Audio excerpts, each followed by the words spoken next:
Is that the only way, though, that you'd be able to properly, prosecute your mandate by incorporating the NGO sector, civil society, given that you probably won't be getting the staff that you need, the additional game wardens or rangers or even professional foresters like yourself in order to do the work that needs to be done? Well, there would have to be a balance. Certainly, there are additional disciplines and even numbers in terms of personnel that we need to take on board and get. And that there is a particular procedure for that, which can be time-consuming. But to the extent that we, as I said, that we are doing the necessary reorientation, that we would be able to incorporate these views and proceed in a more participatory approach with the various interests who can really make a difference to try and remove some of the little frustrations that they would feel in the process. The incentives for them. So these things are being addressed by way of revised policy guidelines that are required to work with. LIMA. You see, I think in Trinidad there has been a precedent set over the years where you're either with or you're against. There's no sort of cooperation amongst many groups. Like, a lot of people would look at Trini Eco Warriors and say that we're against forestry. We're not against forestry. We actually really would like to try. One of the programs that I would love to see forestry bring back is the honorary game warden program. And you have we have nearly 10,000 sub-followers of our Facebook page. And I get requests every week from people. How do I become an honorary game warden? These are things that people are willing to do voluntary to help forestry in their work. And, I personally want to become an honorary game warden, because then I can actually, in addition to just taking pictures like I do now, I can actually do something about what I'm seeing. So, Mr. Singh, you have warriors who are ready. They just need the general to direct them. Yes, to take up the fight, quote unquote. Yeah. Yes. Yes, and we appreciate that. Let me just add that about a month ago, the Honorary Game Wardens Administrative Committee was reappointed, and one of their first items of the business would be the reintroduction of the Honorary Game Warden program. So, of course, yes, you're right it would on the come ball. with training, right? Yes. Like, you don't want people just novice going out into the forest. No, and we don't want people who would just express the interest only. It is a very demanding and challenging undertaking. It is quite apart from the romance associated with being such a person. There's actually really the physical demands on your time and your effort and your resources and so on. That once you're willing to make, there would be room for such persons on that program. That's correct. Yeah. Stephen Greenleaf. Well, I'm fully advocate the honorary game warden process. I don't want to belittle it in any way, but this is a 21st century, and that's an absurd process. Honorary game warden. So you're supposed to go without pay, out in the bush, without a gun, without a badge, without arrest powers, and confront some guys standing there with shotguns. No, you have arrest powers. Well, yeah, but how effective are they if you don't have a radio, a gun, and a badge? I mean, you have a camera. This is the 21st century. And I think 7 years ago I was invited to an EMA conference. An EMA, in their act, can have gun badge precepted officers with full arrest powers. That is part of the... And they have a few. Totally inadequate number. But what I want to say is... Are we looking at a scenario where we would need to have perhaps a collaboration with the honorary game wardens, some of the warriors from Trini Eco Warriors, the foresters, conservators, and wardens under the ministry, as well as environmental police from the EMA. Oh, yeah. And even factor in members of the regiment, because in addition to the poaching and the legal logging, we also have people growing marijuana in our forests, and they are very dangerous people. Well, so if you're going to be, protecting our forests, you have all of those dangers to think of at the same time. Well, let me finish. So that point, I'm not in any way belittling game wardens, but I mean, I believe EMA has 17 enforcement officers for the entire country. And I say there needs to be a 0 on the end of that number to even make a dent. It's an absurd number. And this is something that we don't need new legislation. We don't need to reinvent the wheel. We just need the funds in the budget to hire those people and hire the staff to get that going. So that when Kyle's out in the bush and finds something, he could call somebody who could come with, a set of handcuffs. You have to have it. It's a sad fact. I think fact. a very simple thing that could be done to assist the forestry officials, though, is to just hand them out cameras. I believe that every single forestry official, wildlife official, should have a government-issued camera. Because true. That is the easiest way to instill fear in a poacher, in somebody who's breaking the law. You're taking a picture of me while I'm documenting the infraction. Exactly. But just to finish, you mentioned, though, the idea of partnerships.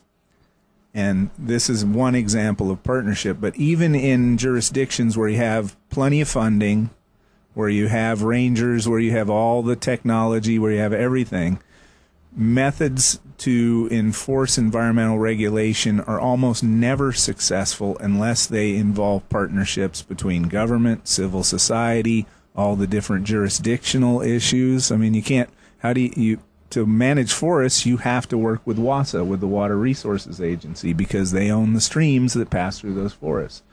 So your point about networking and about team building and having everybody on the same page is dead on. Exactly. Mr. Singh. Yes, agreed. And let me just say that there's a lot of added value to having additional eyes and ears out there. So, for example, the suggestion that people be equipped with a camera, yes, and that could be a preventative type measure to prevent someone who was probably going to do something wrong from doing it. And let me just say that we encourage the honorary game wardens, right, not to engage themselves in any confrontational type interaction with an individual. We also have the working arrangement is that as much as possible, the honorary game wardens will work as part of a team with a public servant game warden. So that a bit of officialdom in terms of the handcuff and the laying of the charge and so on could flow easily from a joint field exercise. But Mr. Singh, don't you need to also have some support from the regiment now, given the kinds of people, who are using the forest? I mean, we have a situation where in the quarry areas, those areas are being protected, the legal and the illegals, by people toting submachine guns. When you come across the poachers, they've got their weapons, the folks growing the marijuana in the forest. Submachine guns again. Don't you need that extra support from our defense force as well? Yes, we do.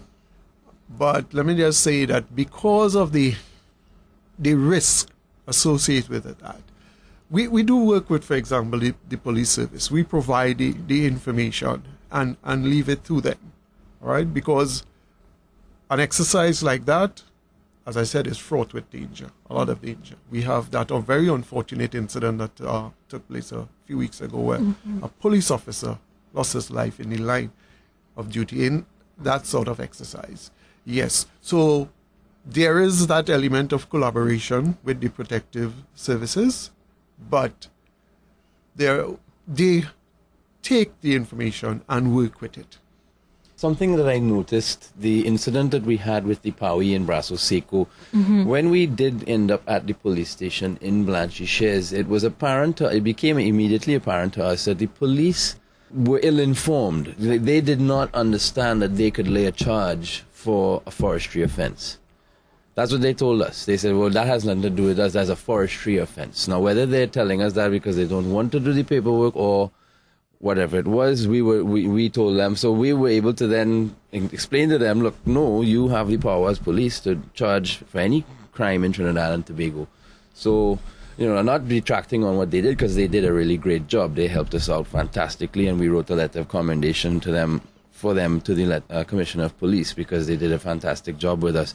But I think that there needs to be more, I noticed when I was in the police station, there are no posters from forestry in police and I don't know about vice versa. They probably don't need it vice versa, but I think this information should be readily available and visible in police stations and other public offices, so that all members of the sphere are informed as to what's happening out there and how they are their responsibility in the process. Mr. Greenleaf. I've been in Trinidad quite a few years now, and what I'm beginning to realize is how low the eco-literacy level is in the country across the board. From the boardroom to the Red House to the street to the classroom, etc. Not because it has nothing to do with intelligence or desire. It's just not been an important part of the national discussion. And so there's a kind of lack of capacity and awareness.